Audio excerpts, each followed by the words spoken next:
Breaking news. ప్రధాని మోదీ వరుస సమావేశాలు నిర్వహిస్తున్నారు. అటు అమిత్ షా, రాజ్నాథ్ తో కూడా ప్రత్యేక భేటీ కానున్నారు ప్రధాని మోదీ. అయితే ఇప్పటికే పెహల్గాం దాడి తర్వాత కూడా వరుస భేటీలు నిర్వహిస్తూ అటు పెహల్గాం దాడికి సంబంధించి ఎలాంటి నిర్ణయాలు తీసుకుంటారనేది కూడా ఊహించవచ్చు. అయితే ప్రస్తుతం మనం చూస్తున్నాము ఇప్పటికే పెహల్గాం దాడికి సంబంధించి ఎలాంటి కఠిన నిర్ణయాలు తీసుకున్నారనేది. అయితే ఈ దాడి జరిగిన తర్వాత కూడా ఇప్పటి వరకు సూపర్ క్యాబినెట్ నిర్ణయాలు అయితే తీసుకున్నారు. సూపర్ క్యాబినెట్ భేటీలు నిర్వహించారు. దానికి సంబంధించిన నిర్ణయాలు కూడా ఈ ప్రత్యేక సమావేశంలో వెలువడించే అవకాశం కనిపిస్తుంది. అయితే పహల్గాం దాడికి సంబంధించి ఇంకా ఏమైనా ఉగ్రదాడికి ప్రతీకారంగా కీలక నిర్ణయాలు వెల్లడించే అవకాశం ఉందా అనేది కూడా సస్పెన్షన్ గా మారింది. అయితే ఈ భేటీలో ఎలాంటి అంశాలపై చర్చించారు, సూపర్ కేబినెట్ భేటీలో కూడా ఏ నిర్ణయాలు తీసుకోబోతున్నారు, అటు ఇప్పటికే చూస్తున్న పాక్ భారత్ మధ్య యుద్ధ వాతావరణం అయితే నెలకొంది.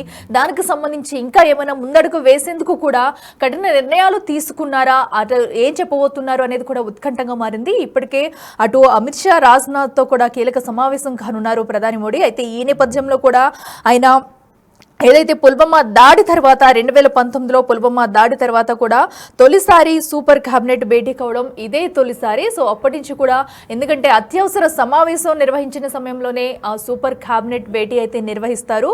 అయితే ఈ పహల్గాం దాడి తర్వాత ఇదే మొదటిసారి సూపర్ కేబినెట్ భేటీ అయితే నిర్వహించారు ప్రధాని మోడీ. మరి దీనిలో ఏ అంశాలపై చర్చించారు, ఎలాంటి నిర్ణయాలు తీసుకోబోతున్నారు, అటు ఉగ్రదాడికి సంబంధించి ఇంకా ఏమైనా అటు ఆంక్షలు కఠినతరం చేయబోతున్నారా, పాకిస్తాన్కి ఏమన్నా ఇంకా వార్నింగ్ ఇవ్వబోతున్నారు, ఎలాంటి కఠిన చర్యలు తీసుకోబోతున్నారు అనేది కూడా ఉత్కంఠంగా మారింది. మరి ఈ సమావేశంలో మోదీ ఏం మాట్లాడబోతున్నారు, ఏ నిర్ణయాలు వెల్లడిస్తారనేది కూడా ఉత్కంఠంగా ఎదురు చూస్తున్నారు.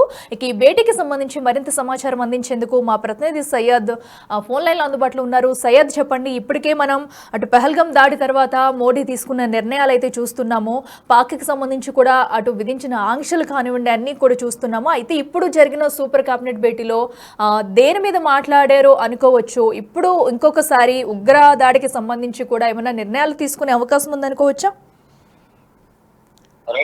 పహల్గామ్ లో జరిగిన ఉగ్రదాడి ఘటన నేపథ్యంలో దేశవ్యాప్తంగా భద్రతా పరంగా వేగవంతమైన మార్పులు చోటు చేసుకుంటున్నాయని చెప్పుకోవచ్చు. అయితే ముఖ్యంగా జాతీయ భద్రతపై ప్రధానమంత్రి నరేంద్ర మోదీ గత కొన్ని రోజులుగా వరుస సమీక్షలు నిర్వహిస్తున్నారు.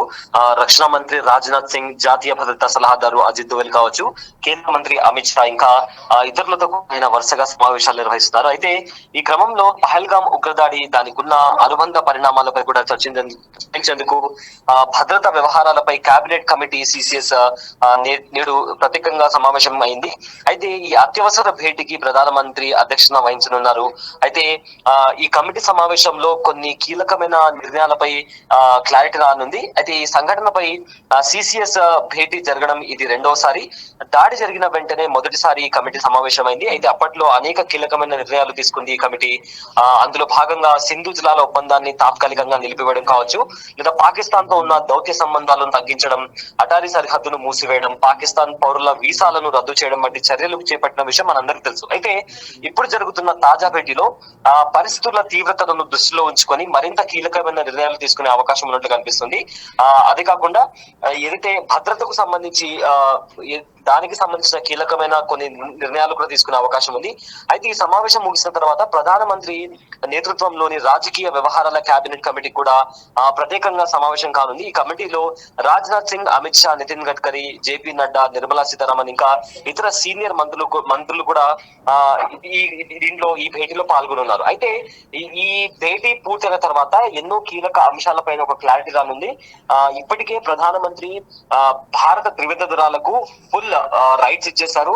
మీరు ఏ రకంగా అటాక్ చేయాలనుకున్నా, లేదా స్ట్రాటజీ పరంగా మీరు ముందుకు వెళ్ళాలనుకున్నా, ఏ పరంగానైనా కూడా మీకు గవర్నమెంట్ ఎప్పుడు కూడా అండగానే ఉంటుంది అని చెప్పి కూడా గ్రీన్ సిగ్నల్ ఇచ్చేసినటువంటి పరిస్థితి కనిపిస్తుంది. సో ఇదే నేపథ్యంలో ఈ పహల్గామ్ లో దాడి జరిగిన తర్వాత అక్కడి నుంచే స్టార్టింగ్ లో కాస్త మెల్లగా అడుగులేసినా ఇప్పుడు భారత ప్రభుత్వం దూకుడు పెంచింది.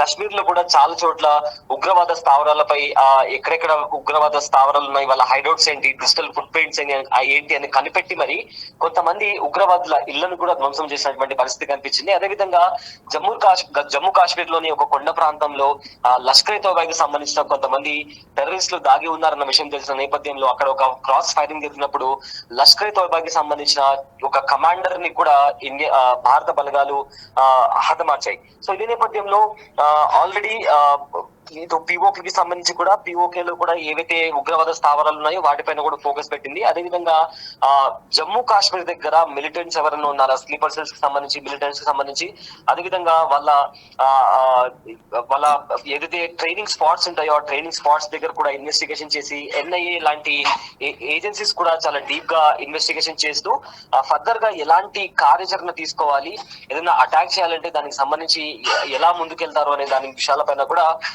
ఈ భేటీలో ఇలాంటి అంశాలు కీలకం కానున్నాయి. అయితే సయ్యద్, మనం చూస్తున్నాము ఈ సూపర్ క్యాబినెట్ భేటీ అనేది కూడా అత్యంత కీలక సందర్భాల్లోనే ఈ భేటీ అయితే నిర్వహిస్తారు. అయితే అటు పుల్వామా దాడి తర్వాత కూడా ఈ భేటీ నిర్వహించడం ఇదే మొదటిసారి అని కూడా చెప్పుకోవచ్చు. అయితే ఇప్పుడు పాక్కు ఇది మరొకసారి షాక్ ఇవ్వబోతున్నారు అనుకోవచ్చు. ఎందుకంటే ఇప్పటికే పాక్కి ఎన్నో వార్నింగ్లు ఇచ్చారు. అలాగే సింధు జలాల్ని నిలిపివేయడం కానీ, అటు ఉగ్రదాడికి సంబంధించి ఉగ్రవాదుల ఇళ్లను కూల్చివేయడం కానీ ఇవన్నీ కూడా మనం చూస్తున్నాము. ఎందుకంటే ఇవన్నీ జరిగిన తర్వాత కూడా ఈ సూపర్ క్యాబినెట్ భేటీ అనేది కూడా అత్యంత కీలకం కానుంది. మరి దీంతో ఇంకా పాక్కి ఏమైనా దెబ్బ తగలబోతుందని ఊహించవచ్చా? ఖచ్చితంగా అఖిల, ఇలాంటి మీటింగ్ అనేది ఖచ్చితంగా అనివార్యం. ఎందుకంటే ఇది నేషనల్ సెక్యూరిటీకి సంబంధించిన విషయం కాబట్టి ఉగ్రవాదులు అంటే మన దేశంలోకి చొరబడి అక్కడ అమాయకులైన పర్యాటకుల పైన దాడి చేయడం, వాళ్ళ మతం పేరు అడగడం, వాళ్ళ ఐడెంటిటీని అడగడం, అడిగిన తర్వాత వాళ్ళని దారుణంగా చంపడం. సో ఇది ఖచ్చితంగా నేషనల్ సెక్యూరిటీకి సంబంధించిన అంశం కాబట్టి ఇలాంటి భేటీ ఖచ్చితంగా జరగాల్సిన అవసరం ఉంది. అండ్ ఫర్దర్ గా కూడా ఇలాంటి సమావేశాలు మరిన్ని జరిగే అవకాశం ఉంది. ఎందుకంటే ఇప్పటికే కొన్ని కీలకమైన విషయాలకు సంబంధించి భారత ప్రభుత్వం నిర్ణయాలు తీసుకున్న పరిస్థితి కనిపించింది. అది జలాలకు సంబంధించి కావచ్చు, లేదా అటారీ బార్డర్ కావచ్చు. అండ్ ఆల్సో అరేబియన్ సముద్రంలో చాలా వరకు కూడా పాకిస్తాన్ క్రూడ్ ఆయిల్ ని ఇంపోర్ట్ చేసుకుంటూ ఉంటుంది. సో అందుకే దానిపైన కూడా అంటే పాకిస్తాన్ చేసే ట్రేడ్ పైన కూడా ఆంక్షలు విధించే అవకాశం కనిపిస్తుంది. ఒకవేళ అదే జరిగితే పాకిస్తాన్ కు ఏదైతే ట్రేడ్ కి సంబంధించి ఎక్కువ మొత్తంలో ఎకానమీ ఇస్తుందో దానిపైన కూడా దెబ్బ పడే అవకాశం ఉంది. ఇప్పుడు ఒక రకంగా చూసుకుంటే సింధు జలాల ఒప్పందానికి సంబంధించి ఇప్పటికే అక్కడ నీళ్లు లేని పరిస్థితి కనిపిస్తుంది పాకిస్తాన్ లో. ఒకవేళ నీళ్లు అనేవి పాకిస్తాన్ లో లేకపోతే వ్యవసాయం మీద చాలా తీవ్రమైన ప్రభావం పడుతుంది. ఎందుకంటే పాకిస్తాన్ లో ఎక్కువగా వ్యవసాయం పైన ఆధారపడి ఉంటారు. అలాంటిది వ్యవసాయం పైన ఇబ్బంది పడితే చాలా వరకు కూడా ఇన్ఫ్లేషన్ మరింత ఎక్కువైపోతుంది, పావర్టీ ఎక్కువైపోతుంది, అండ్ ఆల్సో అన్ఎంప్లాయ్మెంట్ కూడా ఎక్కువైపోతుంది. సో ఇప్పటికీ ఇండియా తీసుకున్న కొన్ని నిర్ణయాలకి ఇప్పటికే పాకిస్తాన్ కొట్టిమిట్టాడుతుంది.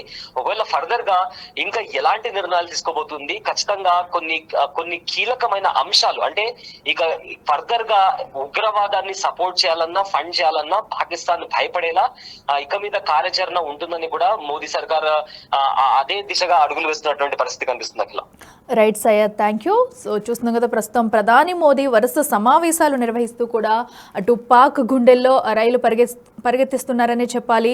సో పహల్గామ్ దాడి తర్వాత కూడా కఠిన చర్యలు తీసుకున్నారు ప్రధాని మోడీ. మరి ఈ నేపథ్యంలో కూడా ఇప్పటికే అటు సూపర్ క్యాబినెట్ భేటీ నిర్వహించారు. భేటీ అనంతరం కూడా భేటీలో ఎలాంటి నిర్ణయాలు తీసుకున్నారు అనేది కూడా మరి కాసేపట్లో వెల్లడించున్నారు ప్రధాని మోదీ. దీనికి సంబంధించి కూడా అటు అమిత్ షా, రాజ్నాథ్ సింగ్ తో కూడా ప్రత్యేక భేటీ కానున్నారు. మరి ఈ భేటీలో ఎలాంటి నిర్ణయాలు వెల్లడిస్తారు, అటు సూపర్ క్యాబినెట్ భేటీలో ఏ అంశాలు చర్చకు వచ్చాయి, అటు పాక్కి మరొక దెబ్బ తగలనుందా, పాక్కి అటు ఏం వార్నింగ్ ఇవ్వబోతున్నారు అనేది కూడా మరి కాసేపట్లో తేలనుంది. అయితే మనం చూస్తున్నాం పహల్గామ్ దాడి అనంతరం కూడా అటు ఉగ్రవాదుల గుండెల్లో రైళ్లు పరిగెత్తేలా కూడా చర్యలు తీసుకుంటుంది భారత్. ఈ నేపథ్యంలో కూడా ఇప్పటికి కొన్ని ఆంక్షలు కూడా విధించారు.